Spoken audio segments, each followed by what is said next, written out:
आज हमारे साथ बातचीत करने के लिए SRMS मेडिकल कॉलेज की सर्जरी डिपार्टमेंट के डॉक्टर रजनीश रावत मौजूद हैं। आज आपसे सर्जरी से संबंधित तमाम तरीके की बीमारियों और उनके उपचार पर बातचीत करेंगे। तो आज आपसे रूबरू कराते हैं। डॉक्टर साहब, बहुत बहुत आपका स्वागत है।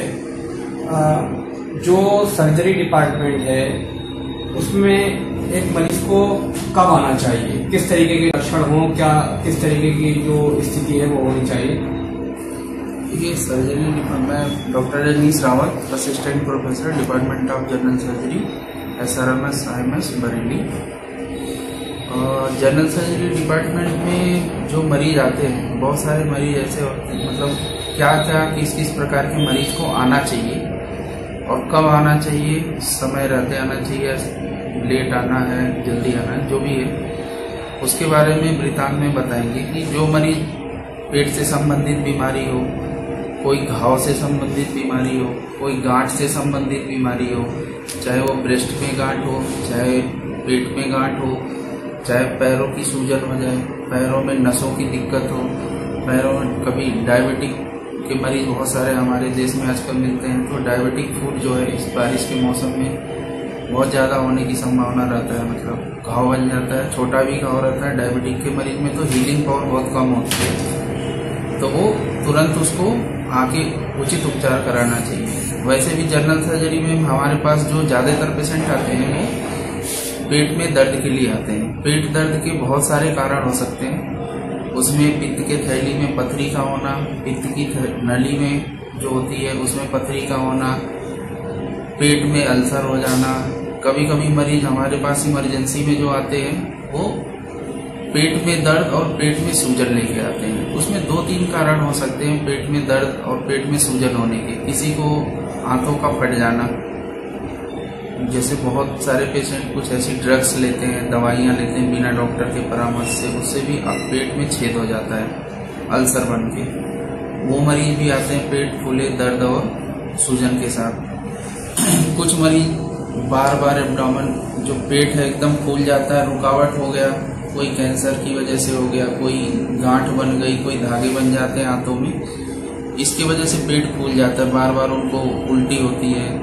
किसी मरीज को पेट की टीबी है, उसमें भी आंतें उलझ जाती हैं, चिपक जाती है, तो वो ऐसी कंडीशन लेके आते हैं। और भी मरीज हमारे पास आते हैं, कोई लैट्रिन के रास्ते खून आ गया, किसी को लैट्रिन के रास्ते पे गांठ है, या भगंदर जो बीमारी होती है उसके भी मरीज आते हैं, फिस्चुला बोलते हैं उसको, फिसर के मरीज आते हैं, बवासीर जो होता है उसके भी, हीमोरॉइड के मरीज आते हैं हमारे पास। और बरसात के मौसम में बहुत सारी, मतलब अभी लोग खेतों में काम करते हैं तो कुछ कीड़े काट लेते हैं, कुछ कांटे या कुछ लग जाते हैं, तो उससे क्या होता है कि मरीज को सेलुलाइटिस डेवलप हो जाता है। अगर सेलुलाइटिस का उचित सही टाइम पे इलाज न हुआ तो वो पैर काला पड़ जाता है, सड़ जाता है बारिश के मौसम में। तो कभी कभी तो ऐसी संभावनाएं आती हैं मरीज के पैर को भी काटना पड़ सकता है। वैसे ही डायबिटीज के पेशेंट होते हैं, अगर सही समय से वो अपने घाव का उपचार नहीं करवाते हैं तो उनमें भी पैर काटने की संभावना हो जाती है। ये सब चीजें मतलब सर्जरी के अंदर देखी जाती हैं और उसका उचित इलाज किया जाता है। और भी कंडीशनें हो सकती हैं, ब्रेस्ट के जैसे है मरीज आते हैं, बहुत सारी महिलाएं, बच्चियां हैं, उनको ब्रेस्ट में गांठें होती हैं। उन गांठों का उनको डर रहता है मरीज को या फैमिली को या आसपास के लोगों को, ये गांठ हो गया तो मतलब कैंसर ही हो गया। तो जो यंग लोग होते हैं या फीमेल होती हैं उसमें गांठें जो ब्रेस्ट की होती हैं 2-3 टाइप की होती है। एक तो साधारण गांठ होती है जिसको फाइब्रोएडिनोमा या कभी टीबी की गांठ हो गई तो उसका सिंपल एक छोटा ऑपरेशन होता है, जांचों के बाद ऑपरेशन करके निकाल देते हैं। कुछ गांठें ऐसी होती हैं जो दवाइयों से ही सही हो जाती हैं। एक गांठ जो होती है कैंसर की कभी कभी आती है मरीजों को, बहुत आजकल कॉमन सा ज़्यादा बढ़ गया है, तो ब्रेस्ट कैंसर हो जाता है। उसकी भी जो जांचें होंगी, प्रॉपर इलाज होगा, फिर ऑपरेशन होता है, फिर कीमोथेरेपी चलती है। तो ये सब टाइप के मरीज जो होते हैं हमारे मतलब डिपार्टमेंट। डॉक्टर साहब, आपने जो बीमारी बताई है सारी अभी कैमरे पर, ये क्या ट्रीटमेंट से भी सही हो जाती है, दवाई मेडिसिन से, या सबका जो है वो फाइनल ट्रीटमेंट है वो ऑपरेशन ही है? नहीं, हमारे पास ऑपरेशन के दो भी मतलब होते हैं। एक मैनेजमेंट जो होता है उसके दो तरीके होते हैं। एक होता है कंजर्वेटिव मैनेजमेंट, मतलब हम दवाइयों से ही पहले कोशिश करते हैं कि जो बीमारी दवाई से सही हो सकती है उसको पहले दवाई से ही सही करने की कोशिश करते हैं। अगर दवाई से सही नहीं होता है तो फाइनल उसका इलाज जो होता है वो ऑपरेशन करके सब पूरा मतलब इलाज करना आवश्यक होता है। जैसे कोई पेशेंट ट्रांजिएंट ऑब्स्ट्रक्शन मतलब आंतों में रुकावट करके पहले हम कोशिश करते हैं कि वो दवाइयों से ही सही हो जाए, ठीक है, कि पेट खुल जाए उसका। लेकिन नहीं, अगर संभावनाएं नहीं हुई तो फिर उसको मरीज को सीटी स्कैन करा के हम देखते हैं कौन सी जगह पे उसकी रुकावट हुई है, फिर उसका हम ऑपरेशन के लिए प्रोसीड करते हैं।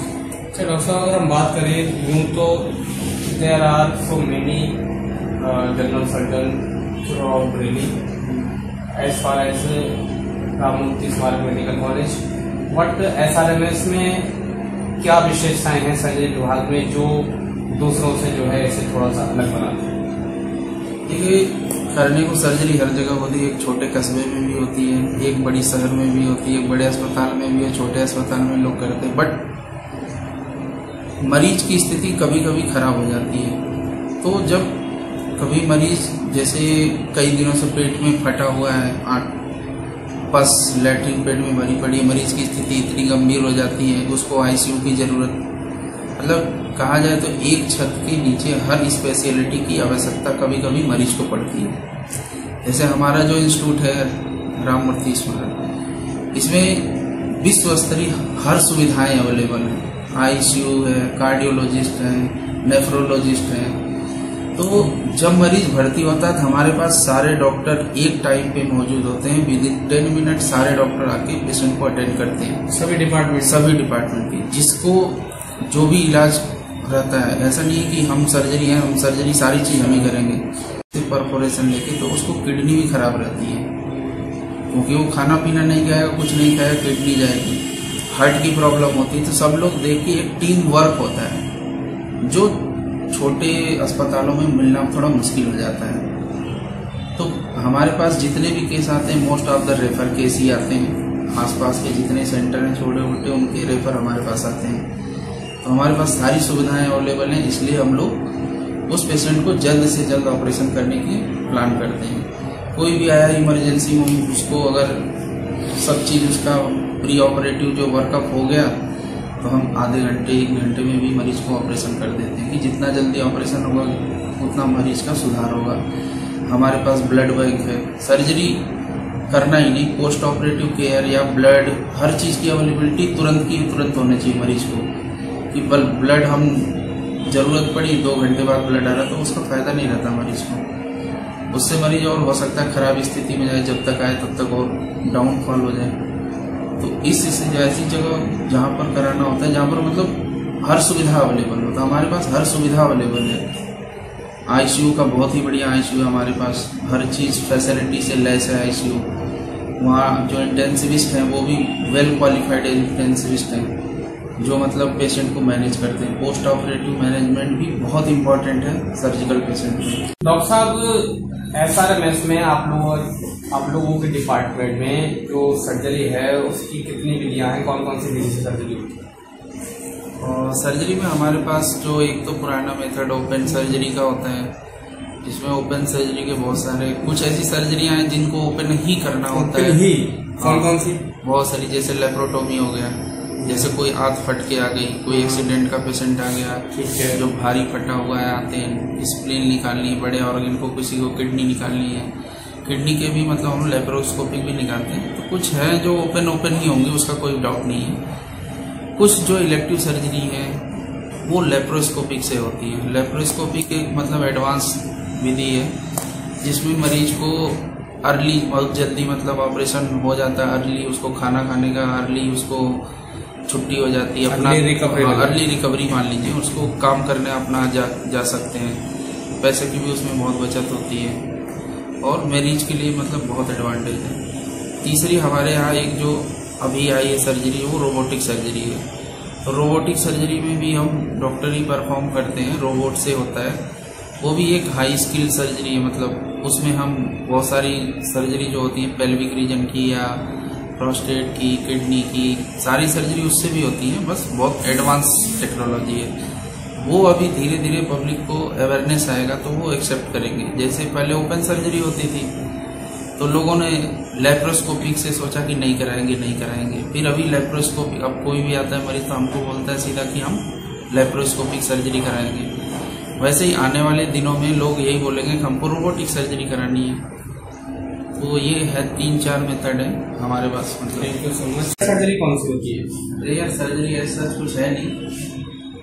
पेशेंट A to Z मतलब कहिए कि जो पेट से लगा है, पैर से, आंखों का, हर चीज का आपकी निगाह में, आपके जो नजर में सब बराबर है, सब कवरेज, मतलब जो हर छोटी भी सर्जरी मरीज के लिए उतना ही रिस्क होती है जितना एक बड़ी सर्जरी। बशर्ते मरीज अपनी स्थिति खराब करके न आए। कुछ बड़ी दिक्कतें होती, मरीज घर पे रहता है, अस्पताल अभी नहीं जाऊंगा। जब एकदम कंडीशन ऐसी हो जाती है, आने के बाद उसका रिस्क जो पहले 10% था वो 90% हो जाता है। उस स्थिति में उसी को बड़ा मानते हैं क्योंकि वो खराब हो चुका है मरीज। नहीं तो इलेक्टिव सर्जरी में मोस्ट ऑफ द पेशेंट अच्छे होते हैं, उनका मतलब डाउनफॉल नहीं होता उतना जितना इमरजेंसी मरीज का होता है। ऐसा में गरीबों के लिए भी सर्जरी जो होती है उसका क्या मतलब सहूलियत है, क्या सुविधाएं हैं? SRMS में गरीबों के लिए जैसे हमारे मतलब चेयरमैन सर हैं आदित्य मूर्ति सर, जो डायरेक्टर एडमिनिस्ट्रेशन है, इन लोगों के द्वारा चलाई गई बहुत सारी मतलब स्कीम है। यहाँ एक JCY स्कीम है। जैसे कोई गरीब मरीज है, पैसे ही नहीं है, उसके पास बिल्कुल नहीं पैसे हैं, आके मतलब हाथ खड़े किए कि हमको कराएं, ठीक है, तो वो उसके लिए भी स्कीम है कि हम लोग उसके अंडर भर्ती करते हैं, ऑपरेशन करते हैं। जो खर्च आता है वो हॉस्पिटल वहन करता है। कुछ स्कीम है 600 रुपये की जो है SSY करके, वो हम लोग बनाते हैं यहाँ से, जो हॉस्पिटल के द्वारा ही प्रोवाइड की जाती है। उससे भी 25-30 हज़ार का ऑपरेशन जो होता है वो फ्री होता है। तो के लिए SRMS में क्या सुविधाएं हैं, कौन सी जो स्कीम है चल रही हैं, जो कहीं ना कहीं आज बहुत सारे मरीज ऐसे होते हैं जो सर्जरी का जो खर्च है वो बाहर नहीं कर पाते। बहुत सारी मतलब स्कीम है गवर्नमेंट की। कुछ स्कीमें हैं जैसे आयुष्मान भारत योजना है, एक बहुत ही मतलब अच्छी योजना कहा जाए, गरीबों के लिए एक वरदान है, जिसमें मरीज जो होते हैं उनके पास पैसे नहीं कुछ में, लेकिन आयुष्मान कार्ड से वो 5 लाख तक का मुफ्त इलाज करा सकते हैं और एक बहुत अच्छे क्वालिटी का इलाज होता है उससे। ऐसा नहीं है कि आयुष्मान लग गया तो कोई खराब दवाई देंगे, खराब वो चलेंगे, बहुत अच्छा इलाज होता है। इससे बहुत लोगों को फायदा होता है। दूसरा है हमारे जो हॉस्पिटल की स्कीमें हैं, जो हमारे चेयरमैन सर हैं आदित्य मूर्ति सर जो है उनके द्वारा चलाई गई स्कीम है JCY है। उसमें भी मरीज का भर्ती होता है, इलाज होता है, ऑपरेशन भी हो सकता है। तीसरी जो है वो SSY एक स्कीम होती है हमारे यहाँ, जो 625 से समथिंग का कार्ड बनता है, उससे मरीज का इलाज हो जाता है। 25,000 30,000 जो भी मतलब एक इलाज के लिए भर्ती हुआ तो होता है। चौथा है कि हम लोग कोई गरीब फंड है, मरीज है, उसके पास पैसे नहीं हैं, ऑपरेशन बड़ा है, सर्जरी भी करनी है, दवाइयाँ भी चलानी है, तो उसको हम CM फंड आता है, जो मुख्यमंत्री राहत कोष आता है, उसके अंतर्गत हम फॉर्म एस्टीमेट बना के देते हैं। तो जो माननीय विधायक लोग होते हैं या सांसद जी होते हैं, वो लोग अपने क्षेत्र से उस फंड को अपने मतलब कोटे से रिलीज कराते हैं, तो उससे भी गरीबों का मतलब बहुत फायदा होता है। वो फंड आता है हमारे हॉस्पिटल के अकाउंट में, उससे पूरा इलाज होता है उनका, शुरू से लेकर दवाइयों का, ऑपरेशन का, घर जाने के बाद जो दवाइयाँ चलती हैं वो भी CM फंड से ही होती है। तो ये बहुत सारी स्कीम है, CHS, बाकी तो गवर्नमेंट की जो स्कीमें हैं सारी वो TPA वगैरह जो भी है वो सब चलता है। तो आज आपने हमारे साथ SRMS मेडिकल कॉलेज के सर्जन डॉक्टर रजनीश रावत को जाना। आपने तमाम तरीके की जो बीमारियां हैं, जो जनरल सर्जरी से मुताल्लिक जो बीमारियां हैं, उन पर आज अच्छी तरीके से जानकारी ली। मरीज में समाचार भारत के लिए